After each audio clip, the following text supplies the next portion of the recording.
This is an iPad Pro 2015 from 2015. It's the oldest supported device on iPadOS 16. And the first thing you do is you just go to beta profiles. Here it is. Install profile. That's all really you need to do. Make sure to back up your iPad like it says. I've already done that. Don't have to worry about it. Just in case something goes wrong. Anyways, click allow. Now you go into settings, and here it is, profile downloaded. And then you click install, and type in your password. I'm going to cut this out. And now we install the profile, and we restart. Alright, that was very fast. Heck, it still says 15.5. What's going on with that? Hold on a second, because we have to go to software updates and install it from there. And I'm going to type in my password again.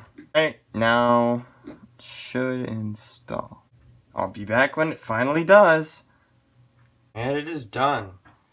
So as you can see, if we go into settings, and we go into about, it's on 16.0. Yay. That's it for this video. I hope you enjoyed, and I have to say, this lock screen looks really good. I'm going to test out the new features. I'm going to actually use them. On iOS 15, iPadOS 15 beta, I didn't use any of the new features. But we'll see. Anyway, goodbye. Oh yeah, this video is also edited on this iPad.